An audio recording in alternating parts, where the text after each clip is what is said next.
죄와 복이라는 게 어떻게 되는 거냐, 여기서 말하듯이 중생들은 허망하게 지혜롭지 못하니까 헤매면서 마음이 없는 가운데, 그런 마음 없단 말이에요. 분별하는 마음, 그게 진짜 마음이 아니란 말이에요. 무분별지가 진짜지. 그 분별하는 마음 진짜 마음 아니에요. 근데 이 마음이 없는 가운데, 이 마음이 없는 줄도 모르고 자기 분별하는 마음, 그게 진짜 있다고 생각해서, 그걸 실제라고 생각해서 분별하는 마음이 만들어낸 죄와 복, 선과 악이라는 업장이 많다 적다라는 그런 자기 생각을, 허망한 자기 생각을 믿어가지고 헛되이 마음을 만들어내고, 여러분 다 그러잖아요. 나는 업장이 두터워서요, 나는 죄가 많아서요. 그거 어떻게 알아요? 여러분이 죄가 많은지 업장이 두터운지를 어찌 알겠냔 말이에요. 그 자기가 만들어낸 마음이에요. 자기가 분별로 만들어낸 마음이에요. 내가 잘났다 못났다 그런 거 없다니까요.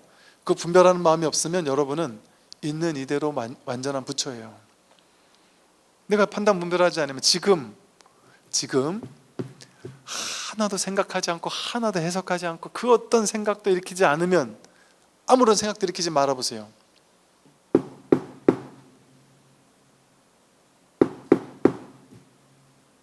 그 이거예요. 이게 선입니까 악입니까? 아니잖아요. 이건 선도 아니고 악도 아니고 좋은 것도 아니고 나쁜 것도 아니에요. 그 이럴 뿐이지. 이런 일 뿐이란 말이 세상에. 남들이 나한테 야 이 나쁜 놈아 하는 것도 이거예요. 나쁜 놈아라는 모양 내용 따라가지 않으면 그냥 일어날 뿐이란 말이에요. 인연 따라 일어날 뿐. 그게 있는 그대로 보고 듣고 하는 거예요. 누가 나한테 너 잘못이 죄인이야 해도 그건 그렇다는 해석이고 판단이고 분별일 뿐이잖아요. 물론 그렇다고 해서 참여하지 말라는 말은 아니에요. 정말 잘못한 게 있다면 현실의 사법계라는 현실 세계도 무시할 수 없으니까, 인과의 세계 무시할 수 없으니까 잘못한 게 있으면 참여하고 탁 내려놓으라고 하죠. 계속 붙잡고 있는 게 아니다. 그래서 참여 기도는 빨리 하고 끝내라 이런 말도 하잖아요. 질질 죽을 때까지 참여하겠습니다. 큰일 날 소리예요. 죽을 때까지 참여 안 한다. 그건 바보 같은 소리예요. 짧게 하고 탁 끝내버려야지. 이게 이제 진실이에요. 근데 우리는 그 거짓된 분별의 생각, 판단 분별을 진짜라고 믿으니까 마음이 없는 가운데, 이게 없는 마음이 없는데 완전 없지 않잖아요. 이렇게 아는 마음, 분별하지 않는, 여기 복이 있고 죄가 있어요? 없잖아요. 복도 없고 죄도 없어요. 그게 진짜란 말이에요. 그러니까 이 마음 없는 마음에는 죄와 복 이런 게 없단 말이에요. 근데 그게 마음 없는 가운데 헛되이 마음을 만들어냈잖아요. 자기가 분별을 만들어내고, 분별을 하는 마음을 진짜 나라고 착각하고, 내가 분별을 일으켜놓고, 분별하는 내가 있다고 또 분별을 일으켜놓고, 나는 분별해보니까 나는 나쁜 놈이야 해가지고 나쁜 놈이라는 프레임에 스스로를 가둬놓고, 나는 못난 놈이야 라는 프레임에 자기를 가둔단 말이에요. 그 무승잡하게 포승줄도 없는데 자기가 생각으로, 분별의식으로 자기를 묶어가지고 자기가 거기 사로잡혀서 사는 것이죠. 이렇게 마음을 만들어내고 여러 가지 업을 지으면서, 그러면서 업 짓잖아요. 어떤 행동을 하고 나서 이건 복이야, 이건 죄야, 이거 자기가 만들잖아요. 어디 이상한 외도, 나쁜 놈들 외도 사이비 교주한테 찾아가서 자기 돈 전 재산 갖다 바쳐놓고 나는 이 세상에서 최고의 일을 했어 이러면서 최고의 복을 지었어 하고 갖다 준단 말이에요. 그거 가지고 나쁜 짓 하는지도 모르고. 근데 본인은 복을 줬다고 생각한단 말이에요. 마음이. 그 마음 허망한 가짜 마음이잖아요. 진짜가 아니잖아요. 근데 본인은 그렇게 생각할 수도 있단 말이죠. 그러니까 이게 나는 선업을 줬다고 생각했는데 사실은 악업일 수 있잖아요. 악업이라고 생각했는데 그게 선업일 수도 있어요. 또 나쁜 줄 알았는데 그게 좋은 일일 수도 있잖아요. 인생사 세용지 마라. 알 수 없잖아요. 좋다고 생각하는데 나쁠 수 있고, 나쁘다고 생각하는데 좋을 수 있거든요.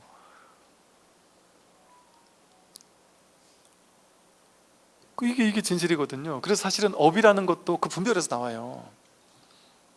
그러니까 왜 똑같은 업을 지었는데 이 나라에서는 복인데 저 나라에서는 악인 경우가 있죠.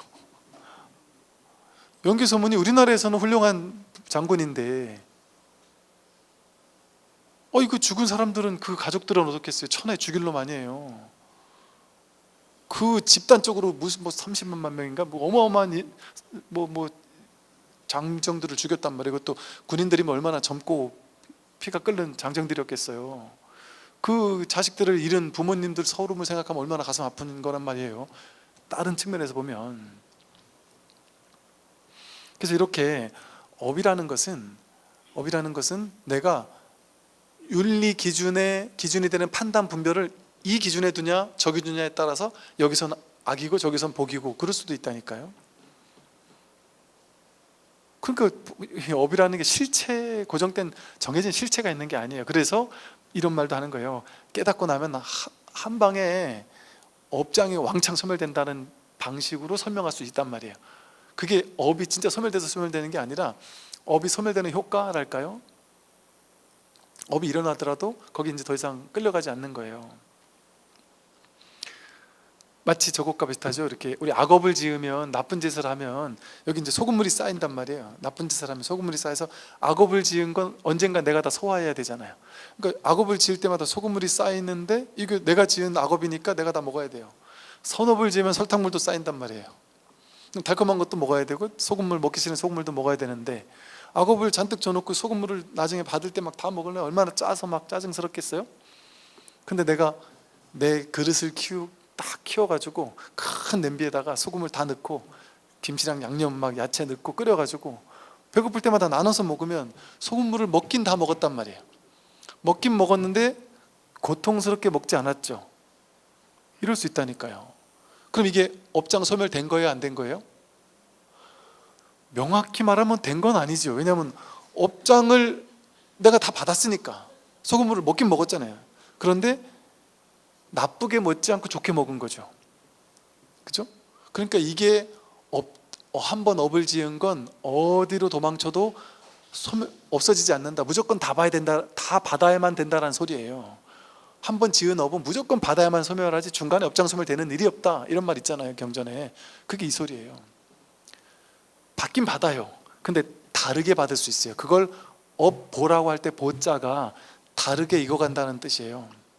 업이라는 건 다르게 익어가요. 그래서 과거에 아무리 나쁜 업을 졌어도 그건 신경 쓰지 말라는 거예요. 이 공부는 눈앞에서 지금 내가 바뀌면 업을 다르게 받을 수 있다니까요. 옛날에 악업을 많이 진 게 있는데 그걸 이렇게 맛있게 받아 먹을 수 있다니까요. 그게 부처님께서 말씀하신 소금물의 비유예요. 그 유명한 소금물의 비유예요. 그러니까 업장 소멸이 되는 게 아니라 엄밀히 말하면 업장 소멸의 효과를 볼 수 있는 거죠. 내가 옛날에 누군가를 죽이고 싶어가지고 병을 나게 해가지고 어떤 잘못된 걸 먹여가지고 죽였어요. 그러면 나도 그런 안 좋은 약 먹고 한번 죽을 업을 받아야 될 거 아니에요. 그럼 옛날 같으면 어지간한 병 나면 다 죽었잖아요. 그러면 그 당시 태어났으면 그 병 나가지고 나도 죽었어야지 업보가 그 사람과 나와의 업보가 딱 리셋될 거 아니에요. 균형이 맞춰질 거 아니에요. 그런데 내가 그 다음에 살 때 복 짓고 지혜를 닦으면서 너무 지혜롭게 살았어요. 복도 많이 짓고 살았어요. 그럼 이 사람은 반드시 내가 한번 죽는 과보는 받아야 될 거 아니에요. 그러니까 그 죽을 만한 어떤 그런 병을 얻긴 얻어야 될 거 아니에요. 그런데 다르게 익어가는 거에 네 가지가 있다래요. 그 중에 하나가 시간을 다르게 받을 수 있고 공간을 다르게 받을 수 있다, 이런 표현, 이런 식이 있거든요. 즉 과보를 받긴 받아야 돼요. 내가 한번 저 사람을 아프게 해서 괴롭혔기 때문에 나도 아픈 병, 죽을 병을 한번 받아야 돼요. 근데 이 죽을 병을 복을 따로 짓지 않은 사람은 고려시대 때 태어나게 해가지고 그 병 걸리면 무조건 죽는 거예요. 그 병 걸려서 죽는 과보를 받는 거죠. 근데 우리가 복을 많이 지은 사람은 시간을 다르게 태어나서 받아요. 그 생에 안 받고 지금 같은 시대에 받는 거예요. 그럼 지금 같은 시대에 나는 업이 있으니까 그 병은 왔는데 약 하나 먹으면 낫는 거예요. 그냥 병원 가서 그 약 하나 먹고 낫단 말이에요. 그럼 이건 업의 과보를 받은 거죠. 이것도 받은 건데 다르게 익어간 것 뿐이죠. 이렇게 다르게 익어간단 말이에요.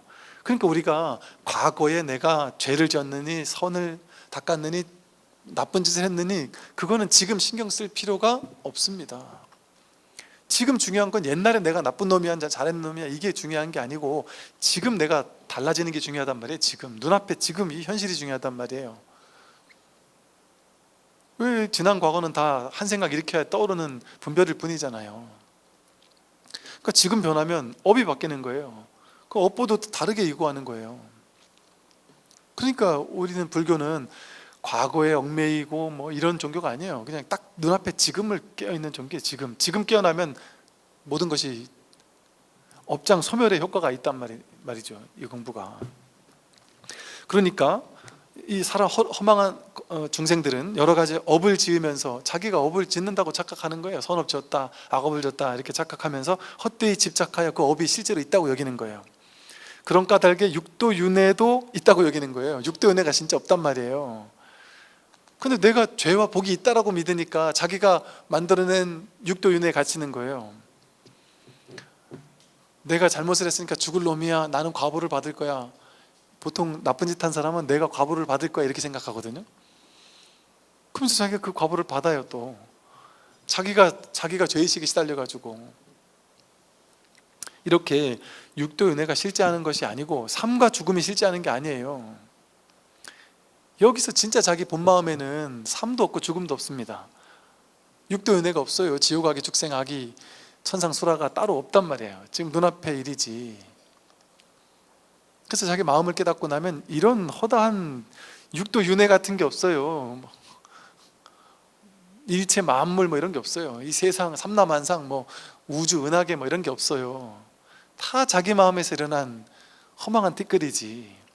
자기 마음 하나뿐이에요. 마음 하나뿐. 이 진실 하나뿐이에요. 일진롭게 하나의 진실된 법의 세계밖에 없어요. 일불승 오로지 한 부처님밖에 없어요. 세상에는 부처 아닌 게 아무것도 없다니까요. 윤회가 없어요. 그 사람들이 윤회가 있냐 없냐 물어봐요. 제가 어떨 땐 윤회 얘기하죠, 어떨 땐 안 하죠. 근기 맞춰서 하는 거예요. 윤회가 있어요 하고 물어보는 사람에게 제가 되물어요. 어제가 있어요 없어요? 그래서 있다 그러는 사람한테는 윤회가 있죠. 그러면 근데 어제도 없고 내일도 없다라는 사실을 딱 깨닫고 나서 지금 눈앞이구나, 어제가 없다. 그럼 또 물어봐요. 나는 있어요? 내가 없다. 어제가 없고 내가 없다 하고 딱 깨친 사람한테는 물어볼 것도 본인이 아니까 윤회 없다라는 거를. 윤회할 나도 없고 어제 오늘도 없는데 지금 눈앞인데 여기 뭘 어떻게 도대체 윤회해요. 그러니까 이게 무아를 증득한 입장에서는, 이 깨달음의 입장에서 보면 윤회라는 게 말도 안 되는 소리예요. 윤회를 하려면 어제 오늘 내일이 있어야 되고 과거 현재 미래가 있어야 되잖아요. 눈앞에 이것뿐인데 뭔 과거 현재 미래가 있어요. 그런데 아직 분별을 떨치지 못한 중생들에게는 윤회가 있죠. 어제가 있다고 생각하니까. 근데 여러분 진짜 어제가 있습니까? 1초라도 어제를 살아본 사람 있습니까? 어제가 있으려면 지금 떠올리는 생각 속에서만 있는 어제잖아요. 어제는 실제로 그걸 경험했던 그때는 눈앞이었잖아요. 현실이었잖아요. 현재였잖아요. 어제가 아니었잖아요. 그러니까 우리가 명백하게 사실은 어제가 없단 말이에요. 이렇게 명백하게 자기 경험으로서 어제가 없는데도 어제가 있다 이런 사람에게는 자기가 허망한 자기 생각을 믿고 어제가 있다 하니까 그럼 윤회도 있다. 너무 당연하잖아요. 그러니까 지금 나는 이 간단한 거를 왜 그렇게 논쟁이 되는지 모르겠어요. 불교계 안에서 막 불교를 가르치는 분들 사이에서도 윤회 있다 팀, 윤회 없다 팀. 저는 윤회 있다가 맞다거나 윤회가 없다가 맞다라고 딱 정해서 말한 적이 없는데도 저를 어떤 사람은 윤회 있다 팀에 갖다 집어넣고 어떤 사람은 윤회 없다 팀에 갖다 집어넣었더라고요. 중도라니까, 중도. 윤회 있다고 해도 맞지 않는 거고 윤회 없다고 해도 맞지 않는 거라니까요. 불성이라는 거 있다 해도 맞지 않고 없다고 해도 맞지 않듯이. 그러니까 윤회가 있다라고 할 수 있는 측면도 있고 윤회가 없다라고 할 수 있는 측면도 있잖아요. 그러니까 뭘 정해서 이게 맞다라고 하는 건 그건 딱 그걸 정하는 거잖아요. 정할 수 있는 게 없다니까요, 이 공부에서는. 그러니까 그렇게 나누는 것 자체가, 그걸 고집하는 것 자체가 말도 안 되는 어리석은 생각이에요. 아니 과학적으로 외국에서 실제 윤회하는 거를 막 연구로 결과를 발표했는데 이게 없단 말이냐 이렇게 얘기한단 말이에요. 그게 뭔 소리랑 똑같아요. 어제 내가 어제를 사는 거를 분명히 주변에 많은 사람이 봤고 다 인정했고 증인이 있는데 왜 어제가 없다 그랬느냐, 이 소리랑 똑같아요. 전부 다 분별하는 사람들이니까 분별하는 사람들끼리 어제 다 있죠. 어제 같이 술 한잔 했으니까 어제가 있죠, 당연히 그 사람들한테는. 그러니까 그런 사람한테는 윤회가 있는 거예요. 그러니까 스님들이 윤회가 없다라고 얘기할 때는 그 측면을 얘기하는 게 아닌 거죠. 분별의 측면을 얘기하는 게 아닌 거예요. 그러니까 여기서도 보세요. 그런 까닭에 육도 윤회하며 삶과 죽음이 이어지는 것이다. 그렇게 중생이 허망하게 분별하니까 분별하는 사람에게만 육도 윤회가 벌어지고 삶과 죽음이 있다 이거잖아요. 그런데 진실은 뭐예요? 불생불멸이잖아요. 불교의 목적이 뭔데요? 윤회에서 해탈 아니에요. 육도 윤회에서 벗어나는 거 아니에요. 그럼 부처님은 육도윤회에서 벗어난 사람이라는 거 아니에요? 진리를 깨달은 사람은 육도윤회에서 벗어났다는 거 아니에요? 그러면 우린 진실, 그러니까 뭐예요? 진실에서 보면 없는 거죠. 근데 중생에게 있어서는 있는 거죠.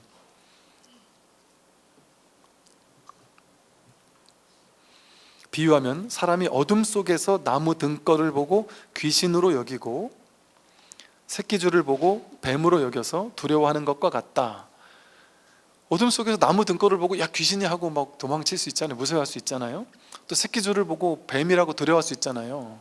근데 그게 실제 귀신이 아니고 실제 뱀이 아닌데 그걸 내가 그렇게 분별한 거 아니에요. 내가 그렇게 믿은 거 아니에요. 야 저기 가면 밤에 귀신이 나타나 하고 내가 믿은 거잖아요. 자기가 믿으면 자기가 그렇게 강렬하게 믿잖아요. 그러면 자기가 강렬하게 믿으면 이 자기의 믿음이 현실의 환상을 만들어내요. 창조해내요. 그래서 야 저기 가면 귀신이 나타나는 집이 있어. 이거를 너무 심각하게 믿잖아요. 그럼 그 심각하게 믿는 사람은 거기 가서 실제 귀신을 봐요. 자기 마음이 만들어낸 허상의 귀신이란 말이에요. 그래서 여러분 이제 이런 거 있잖아요. 이제 이런 말이 있어요. 이제 여러분 귀신이 있을까요, 없을까요? 귀신은 실제할까 안 할까요? 영가가 실제할까 안 할까요? 정말 뭐 이런 거 있잖아요. 제가 그런 거 없다 이렇게 막 얘기를 전에 했었단 말이죠. 그랬더니 이게 사람들이 그래. 야 스님이 아직 그때는 그랬어요. 그때는 스님이 아직 젊어가지고 이제는 이런 말을 못 하겠대요. 젊어가지고 말을 못 하겠는데 젊어서 아직은 세상을 몰라 그런다. 실제 내가 귀신을 봤는데 뭔 소리 하는 거냐? 이렇게 실제 생생한 증거가 있는데 귀신이 없다는 게 말이 되냐? 지금 말도 안 되는 소리 하고 있다. 정말 세상을 모르는 사람이다. 이렇게 얘기를 하더란 말이죠. 그리고 과학적으로 증명한 게 있고 뭐 어쩌고 저쩌고 막 갖다 들이민단 말이에요. 여러분 귀신이 있냐 없냐가 중요한 게 아니고 귀신이 있다고 여기는 자기가 있습니까? 아니 나도 없다니까요. 나도 없는데 어떻게 귀신이 있어요? 귀신 알아보는 내가 있어야 귀신이 있지. 내가 없다고 얘기하는데 귀신이 없다고 하는 게 뭐 그렇게 대단한 대수예요? 대단한 말이에요? 근데 그 사람은 귀신이 없는 게 말이 돼요 하고 기를 쓰는데 귀신만 없는 게 아니라 당신도 없어요.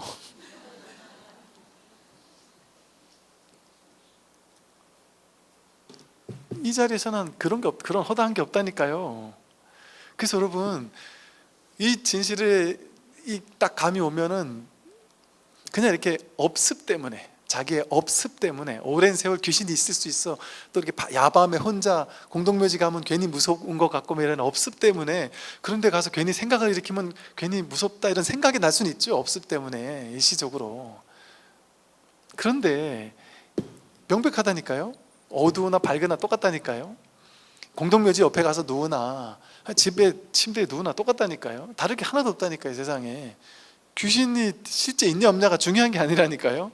신중님이 실제 있어요 없어요 뭐 이러면서 큰 스님들 법문 들어보면 막 신중님이 뭐 이게 도안니였죠 하잖아요. 그게 실제 있냐 없냐 그런 거 가지고 막 그냥 그걸 증명해 가지고 싸울 필요가 없단 말이에요. 있다고도 할 수 없고 없다고도 할 수 없어요. 내 마음에서 신중님에 대해서 딱 믿고 이래 되면은 그 신중님 믿는 거예요. 왜? 뭐가 신중이에요? 신이라는 건 뭐예요? 눈에 보이지 않는데 그런데 뭔가 그 신의 무리들이 신의 뭔가가 이렇게 어떤 작용을 통해 도와준다 이거 아니에요? 그럼 여러분 살다 보면 놀라운 법계의 도움을 받은 적 없습니까? 내가 분명히 이 정도 교통사고 나면 죽어야 되는데 차가 가자가 됐는데 나만 거기서 멀쩡하게 살아남은 경우도 있다니까요. 뭐 총알이와 박혔어도 희한하게 나를 살릴 만큼 중요한 데는 비껴 지나가가지고 사는 경우도 있고요. 칼을 맞아도 그렇고 내가 정말 죽어야 될 상황인데 안 죽는 사람이 있잖아요. 있다니까요. 그리고 이게 자기만 아는 이거 말하면 사람들이 저도 이상하다는 얘기 할까봐 말을 못하겠는 신묘한 체험들 한 경우 있을 거예요. 아마 좀 신비한 체험 같은 거.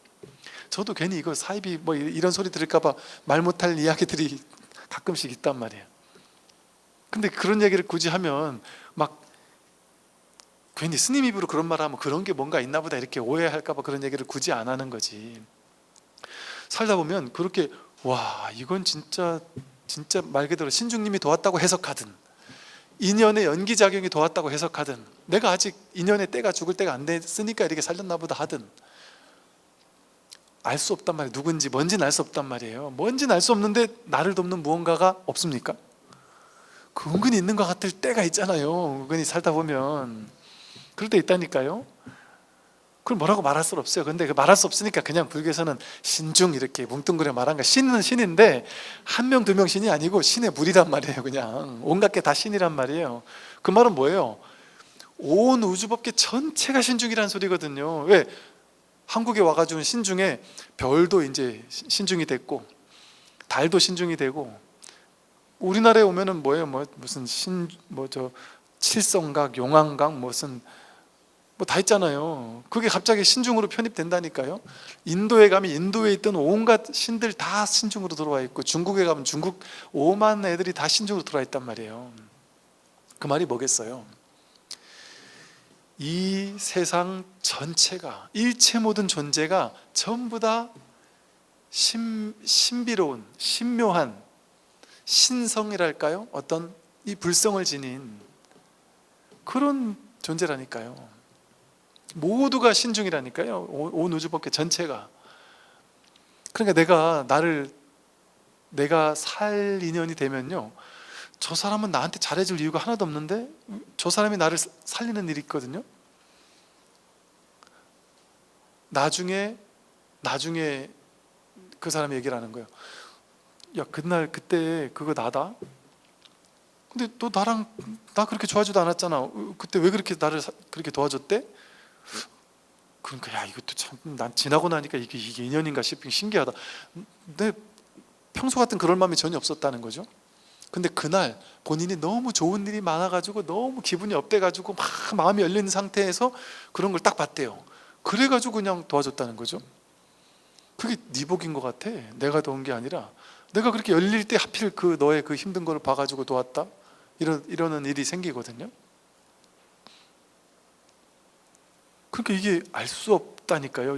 왜 이 사람을 도울 일이 생기면 그 사람 마음이 갑자기 확 열려가지고 도울 수도 있고, 내가 갑자기 재수가 없으려면 아이가 나는 그냥 평소처럼 해맑게 집에서 뛰어다니면서 동생하고 막 까르르 하면서 웃으며 놀았을 뿐인데 그날 엄마 기분이 확 잡혀 있는 날이면 그냥 나는 놀았을 뿐인데 화를 버럭 내면서 나를 막 내가 그렇게 잘못했나 싶을 정도로 눈물 쏙 빠지도록 혼난 적도 있잖아요. 그러면 애들이 얼마나 충격받겠어요. 어제는 칭찬하더니 오늘은 왜 욕하지? 인연 따라 이렇게 달라지는 거예요.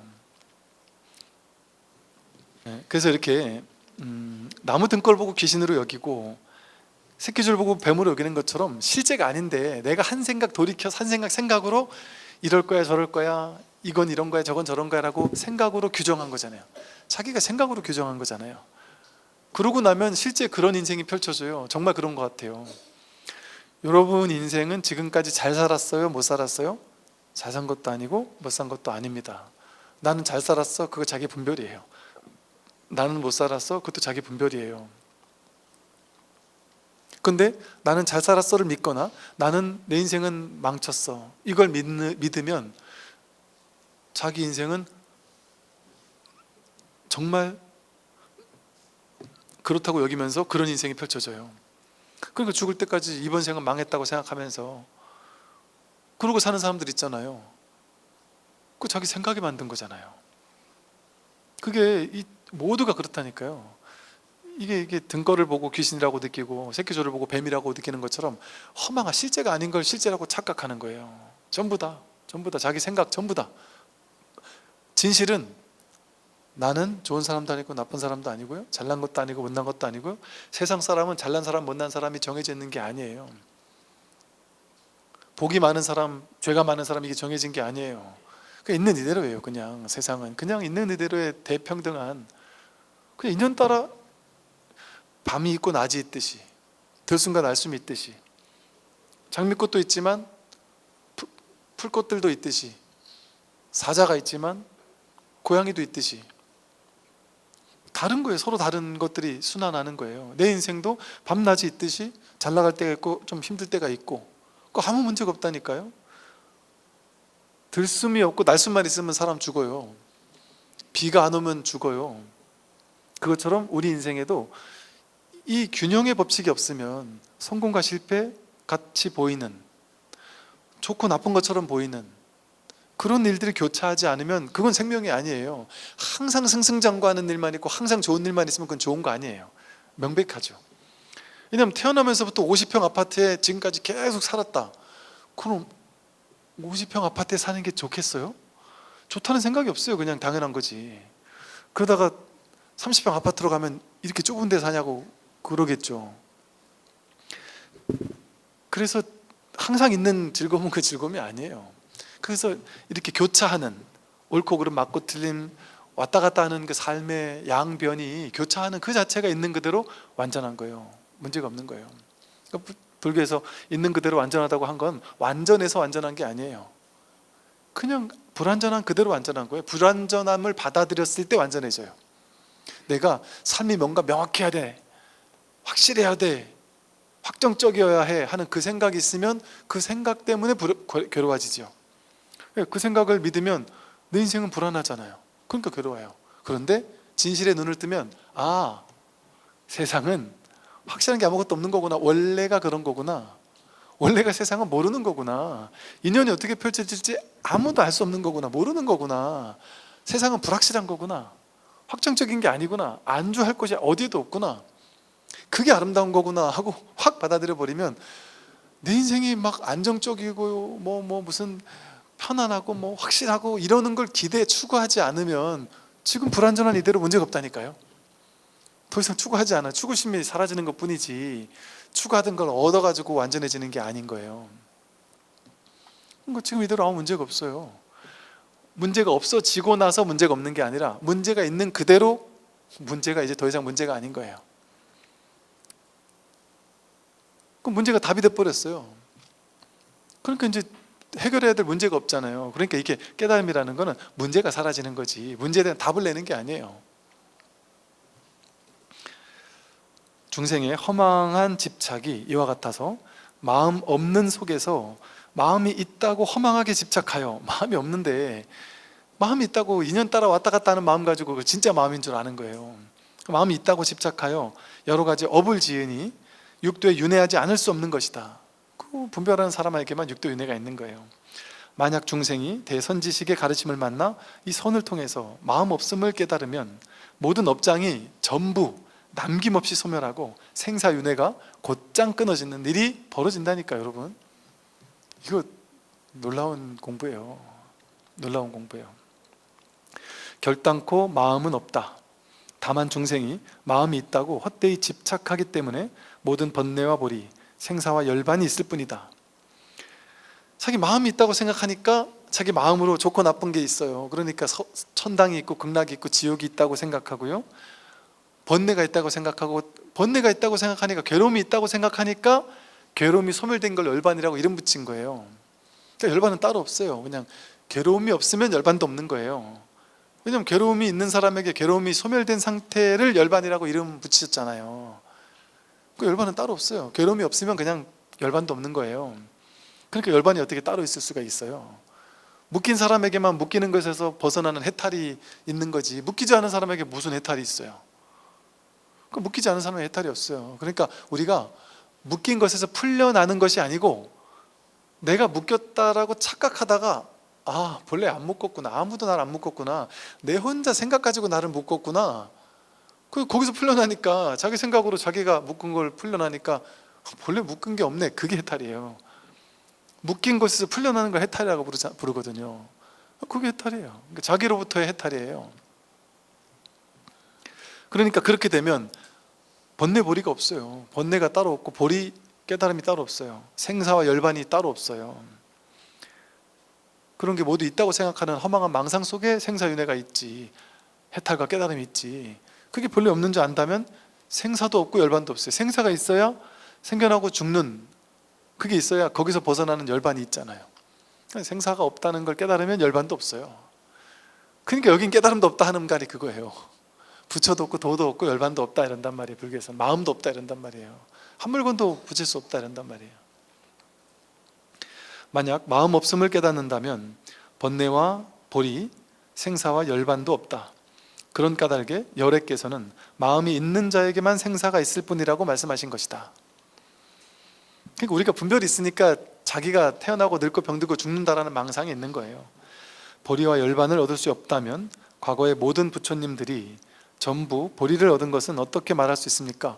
아니, 과거의 모든 부처님들이 열반 얻었다면서요. 보리라는 깨달음을 얻었다면서요. 경전에 그렇게 분명히 나오는데요. 이러면서 제가 하는 수많은 설법에 사람들이 이제 반박하고 싶을 때 딱 들이미는 게 뭐를 들이미겠어요? 경전을 들이민다니까요. 그러면서 하는 말이 뭐냐? 스님, 진짜 오만함이 극에 달하셨군요. 지가 뭐가 잘났다고 말이지. 스님은 스님답게 행동해야지 말이지. 부처님을 무시하냐? 부처님이 이렇게 말했는데 왜 부처님이 말한 걸 거꾸로 얘기하냐? 부처님이 말한 것도 아니라고 그러냐? 이렇게 얘기한단 말이에요. 여러분, 제가 부처님이 하는 말 다 틀렸다 낸다는 거라니까요. 맞다니까요. 그 말 틀린 말 아니에요. 왜 그럴까요? 부처님이 방편으로 한 말이란 말이에요. 방편으로 한 거를 부처님도 당신이 깬단 말이에요. 가장 쉽게 말 이런 거예요. 불교 경전에서 반야 심경, 금강경에서 금강 반야 바라밀다 심경, 반야 바라밀다 심경이잖아. 바라밀이 뭐예요? 이 언덕, 깨닫지 못한 중생들이 살고 있는 이 언덕에서 저 언덕으로 건너가는 걸 바라밀이라고 해요. 그러니까 불교 경전에 이 중생의 언덕에서 저 언덕으로 건너가야 된다고 설명을 했단 말이에요. 어떻게 건너가느냐? 바라밀 행으로 건너간다 그랬단 말이에요. 그럼 육바라밀, 보시, 지계, 인욕, 선정정진, 반야 뭐 이런 식의 일통의 이 배를 타고 건너간다 했단 말이에요. 경전에서 그랬단 말이에요. 경전에서, 그죠? 근데 선사 스님들은 뭐라 그래요? 여기서 저기로 가는 게, 여기와 저기가 따로 둘이 있는 게 아니다. 불이법을 설한단 말이에요. 여기서 저기로 가려고 하면 둘로 나누는 거다. 더 자꾸 둘로 나누는 걸 강화시키는 거라서 결국 가 닿을 수가 없다. 여기가 본래 부처라는 걸 깨닫는 거지. 그러니까 선사 스님들 뭐라 했냐면 여기가 본래 극락이라는 걸 깨닫는 거지. 여기가 서울에 있는 사람이 서울을 찾는 거지.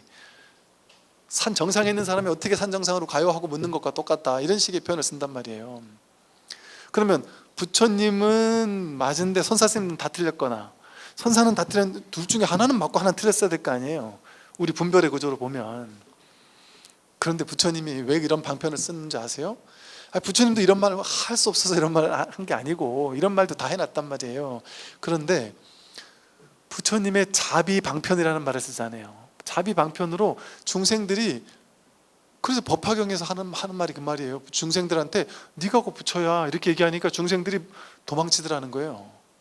무서워하더라는 거예요. 말도 안 되는 소리 하지 말라고, 내가 어떻게 부처냐라면서 안 믿더라는 거예요.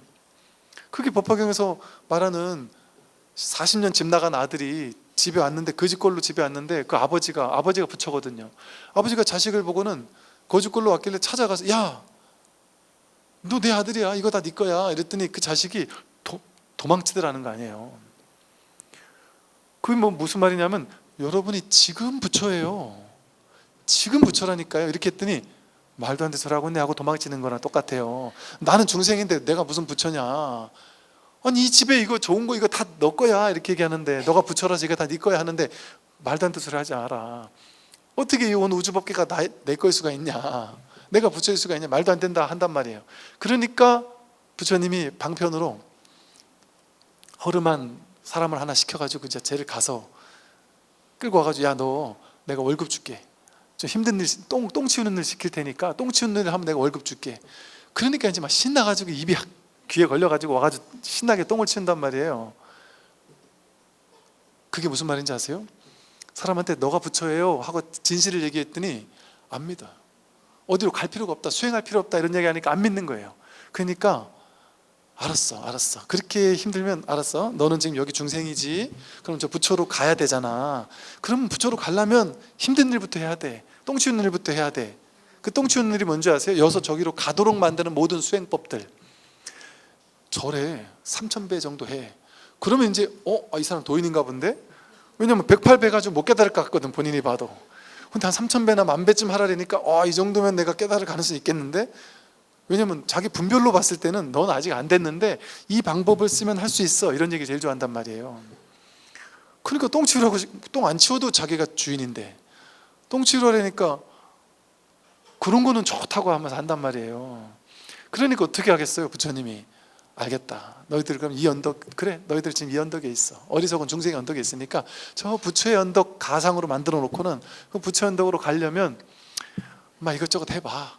성문성, 영각성, 보살성 해가지고 다양한 방편을 설한단 말이에요. 그랬는데 이제 마지막으로 법화경을 설한다 그랬잖아요.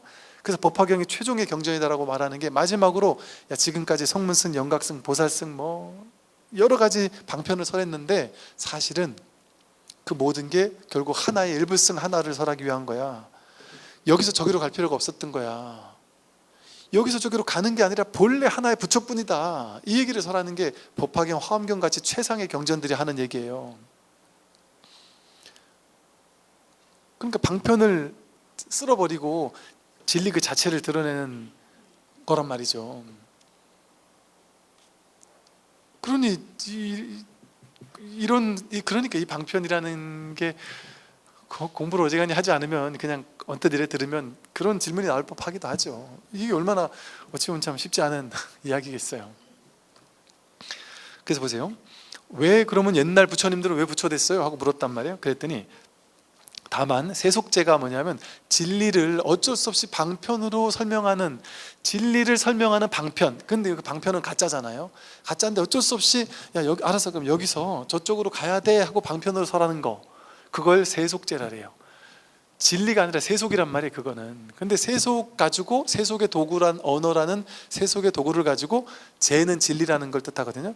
진리를 설하는 거, 그걸 세속제라 그래요. 그래서 경전은 전부 다 세속제예요.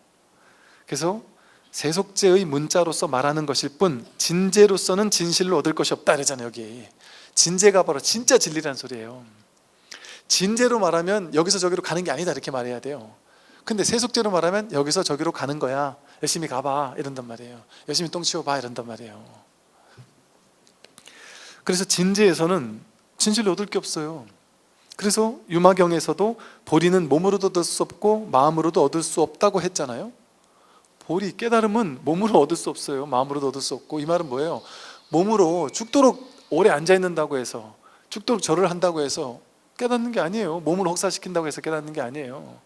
또 마음을 막 집중시켜서 마음으로 막 분별을 깨뜨리려고 애쓰고 막 마음으로 막 어디 초점 맞춰서 집중하고 막 이런다고 되는 게 아니란 말이에요. 유마경에서 이런 말을 했단 말이에요.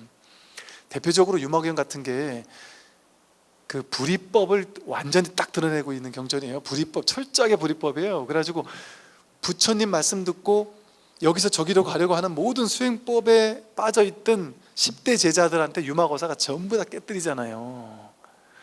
그러면 또 이래요. 제가 불자분들은 뭐라 하냐면 야 부처님 10대 제자를 어디 제가자가 가르치려고 들고, 부처님 10대 제자가 잘못된 거를 제가자가 거사가 가르친 게 그 거사 말이 맞겠어요? 부처님 10대 제자 한 말, 보살들이 한 말이 맞겠지? 그렇게 생각하겠죠, 그죠?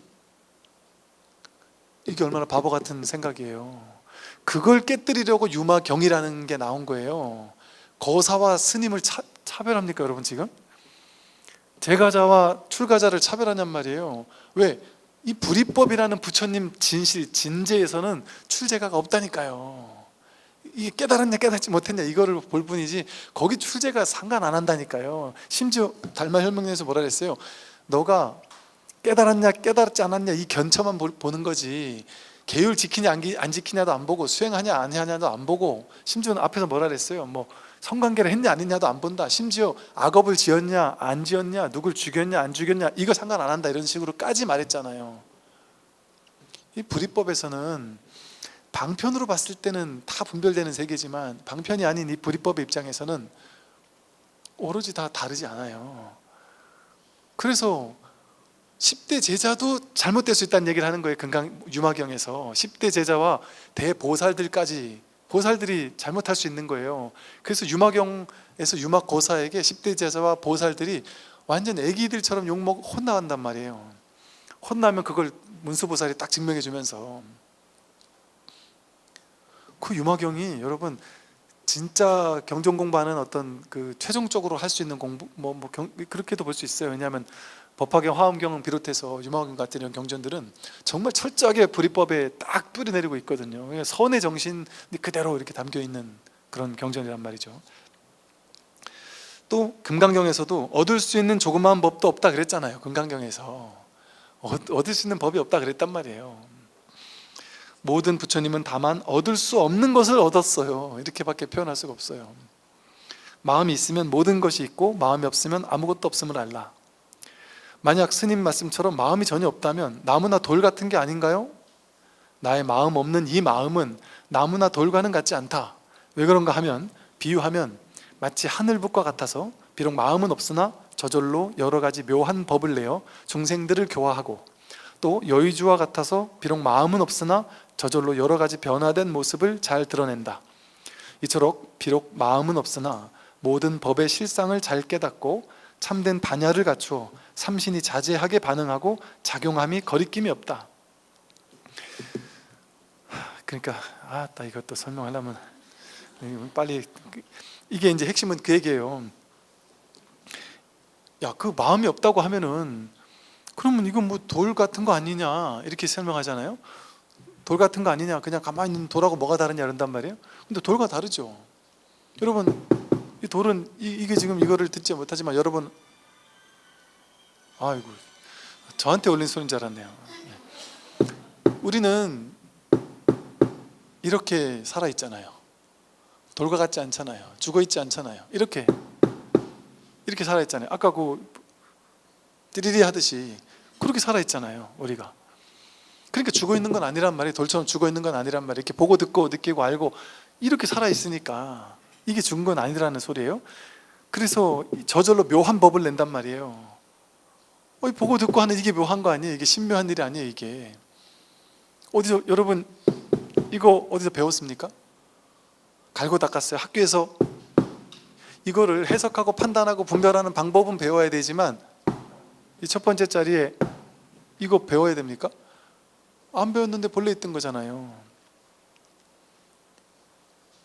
늘 있는 거예요. 이거 끊어지지 않는 거예요. 없어질 수가 없는 거예요. 그러니까 이거는 이렇게 묘한 법을 내서 여러분 지금까지 묘하게 이 마음 하나 써가지고 지금까지 살았잖아요. 또 여의주 같아서 이 마음은 없으나, 여의주가 뭐예요? 그 앞에 비추는 모든 걸 그대로 거울처럼 비춘단 말이에요. 여의주나 거울은 이렇게 마음은 없으나 모든 걸 다 비춰요. 비출 줄 알아요. 그런데 이 비추는 마음 거울은 허상을, 내 분별을 가지고 해석해서 보는 건 허상을 비추는 거죠. 그런데 이 마음 거울, 여의주 같은 마음은 실상을 비춘단 말이에요. 법의 실상을 비춘단 말이에요. 있는 그대로 비춘단 말이죠. 그러니까 법의 실상을 잘 깨닫게 하고 그걸 보고 반야지혜라고 불러요. 반야를 갖추어서 삼신이 자제하다, 법신, 보신, 화신, 본래 부처다 이 소리예요. 그냥 오직 하나의 부처뿐, 뭘 하더라도 일체 부처뿐이란 말이에요. 그러니까 삼신 자제하게 반응하고 작용함에 거리낌이 없다. 우리가 배고프면 먹을 줄 알고, 배부르면 가 쌀 줄 알고, 졸리면 잘 줄 알고, 이렇게 자제하게 반응하는데 걸림이 없잖아요. 맞아요, 이러시잖아요. 이제 마음속에 어떤 수행을 할까요? 했더니 다만 모든 일에서 마음 없음을 깨달으면 될 뿐 다시 다른 수행은 필요 없다, 이렇게 얘기한단 말이에요. 다른 수행 필요 없습니다. 네, 여기까지 말씀드리겠습니다. 말하십시오.